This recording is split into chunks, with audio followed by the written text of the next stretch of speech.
एक बार की बात है, एक कक्षा में गुरुजी अपने सभी छात्रों को समझाना चाहते थे कि प्रकृति सभी को समान अवसर देती है और उस अवसर का इस्तेमाल करके अपना भाग्य खुद बना सकते हैं। इसी बात को ठीक तरह से समझाने के लिए गुरुजी ने 3 कटोरे लिए। पहले कटोरे में एक आलू रखा और दूसरे में अंडा और तीसरे कटोरे में चाय की पत्ती डाल दी और तीनों कटोरों में पानी डालकर उनको गैस पर उबलने के लिए रख दिया। सभी छात्र ये सब देखकर हैरत अंगेज बढ़ गए, लेकिन किसी को कुछ समझ नहीं आ रहा था। 20 मिनट बाद जब तीनों बर्तन में उबाल आने लगे तो गुरुजी ने सभी कटोरों को नीचे उतारा और आलू, अंडा और चाय को बाहर निकाला। अब उन्होंने सभी छात्रों से तीनों कटोरों को गौर से देखने के लिए कहा। अब भी किसी छात्र को समझ नहीं आ रहा था। आखिर में गुरुजी ने एक बच्चे से तीनों यानी आलू, अंडा और चाय को स्पर्श करने के लिए कहा। जब छात्र ने आलू को हाथ लगाया तो पाया कि जो आलू पहले काफी कठोर हो गया था और पानी में उबलने के बाद काफी मुलायम हो गया था। जब छात्र ने अंडे को उठाया तो देखा जो अंडा पहले बहुत नाजुक था, उबलने के बाद वह कठोर हो गया। अब बारी थी चाय के कप को उठाने की। जब छात्र ने चाय के कप को उठाया तो देखा चाय की पत्ती ने गर्म पानी के साथ मिलकर अपना रूप बदल लिया था और अब वह चाय बन चुकी थी। अब गुरुजी ने समझाया, हमने 3 अलग अलग चीजों को समान विपत्ति से गुजारा, यानी कि तीनों को समान रूप से पानी में उबाला, लेकिन बाहर आने पर तीनों चीजें एक जैसी नहीं मिली। आलू जो कठोर था वो मुलायम हो गया, अंडा पहले से कठोर हो गया और चाय की पत्ती ने भी अपना रूप बदल लिया। उसी तरह यही बात इंसानों पर भी लागू होती है। जैसे एक क्लास में 10 बच्चा है तो जरूरी नहीं है कि 10 बच्चा 400 नंबर लेके आएगा, ठीक है ना। ये छोटी सी कहानी का मतलब ये है कि जो आलू पहले मजबूत, स्ट्रॉन्ग, सॉलिड, ठोस दिखता था, पानी में उबालने के बाद वह ढीला पड़ गया और हाथ से हल्का सा दाबने पर वो क्या हो गया, फूट गया, है कि नहीं, कमजोर पड़ गया। वो अंडा पहले कमजोर था, उसको उबालने के बाद वो ठोस बन गया, मजबूत हो गया पहले से। जो चाय की पत्ती सूखी हुई एक दाना की तरह थी, उसको पानी में उबालने से वो पत्ती क्या चीज में बदल गई, चाय में। तीनों को एक ही परीक्षा से गुजारा गया। वो परीक्षा था पानी का। क्या चीज का था?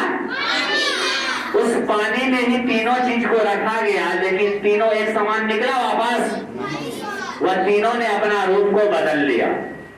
इसी तरह से क्लास के अंदर सभी स्टूडेंट होते हैं। हमें ये नहीं सोचना है कि फला स्टूडेंट ने 400 नंबर लाया तो मेरे को भी 400 नंबर आएगा।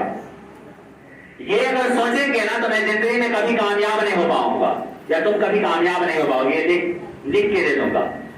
अगर फला स्टूडेंट ने 400 नंबर लाया तो क्यों लाया, कैसे लाया, 400 नंबर लाने के लिए उसने कितनी मेहनत की होगी, कितना कॉपी खत्म किया होगा, कितना पेन खत्म किया होगा और कितने घंटे वह स्टडी किया होगा। अगर हम लोग इस चीज पर ध्यान देंगे तो वह 400 नंबर आएगा, ठीक है ना। तो हमें ये चीज ध्यान रखना है कि कोई फेल कर गया है तो हम भी फेल कर जाएंगे, ये भूल में मत रहना है। कोई सेकेंड कर गया है तो हम भी सेकेंड कर जाएंगे, ये भूल में मत रहना है, ठीक है ना। इंसान एक चीज कॉमन है कि सब देखता है इस दुनिया में कि हर रोज हर सेकंड हर मिनट कोई ना कोई इस दुनिया को छोड़कर दूसरी दुनिया जा रहा है, यानी मृत्यु लोक को प्राप्त हो रहा है। अच्छे से शब्द में कहते स्वर्ग लोक प्राप्त कहता है ना, स्वर्ग को प्राप्त कर गया। देखने के लिए तो नहीं जाते स्वर्ग में गया कि नरक में गया, किसने गया कि नहीं गया है, लेकिन माना जाता है कि स्वर्ग लोक गया। तो हम लोग रोज यदि देखते हैं, कहीं ना कहीं सुनते हैं कि फलना जगह फलना आदमी की मृत्यु हो गई, क्या उस चीज को देखकर सुनकर मुझे मरने का मन करता है? नहीं करता है। जब किसी को मरते हुए देखकर हमें मरने का मन नहीं करता है, तो किसी को सेकंड होते हुए देखकर, किसी को फेल करते हुए देखकर, किसी को नीचे गिरते हुए देखकर हम अपने आप को कैसे इतना कमजोर मान लेंगे कि वो अगर ऐसा किया तो मुझे भी ऐसा ही हो जाएगा। जैसे किसी इंसान को मरते हुए देखकर मुझे मरने का मन नहीं करता है, उसी तरह कोई अगर सेकंड कर गया है तो उसको देखकर मुझे सेकंड करने की जिज्ञासा नहीं जगाना। हमें ये स्ट्रांगली होकर बोलना है कि अगर वो सेकंड किया है तो उसकी मेहनत उतना ही होगा, इसीलिए वो सेकंड किया है। कोई 400 नंबर लाया, उसकी मेहनत उतना होगा तब 400 नंबर लाया है। मैं भी मेहनत करके उस नंबर को हासिल करूंगा और मैं भी अपने माँ बाप, अपने गांव समाज और अपने कोचिंग और अपने टीचर का नाम आगे बढ़ाऊंगा। क्योंकि हमें ब्रह्म ज्ञान बांटने के लिए सभी आएंगे, लेकिन जब वक्त ऐसा घूमेगा और 1 रुपया की जरूरत हो जाएगी और उस इंसान की जरूरत हो जाएगी ना, तो वह तुमको एक ठेंगा दिखाकर भाग जाएगा कि मेरी मम्मी के पास ये रखा हुआ था और ये चीज कहा था कि इतना समय में करके रख देना बेटा, मैं जा रहा हूँ वो चीज करने के लिए, तो मुझे मारेंगे।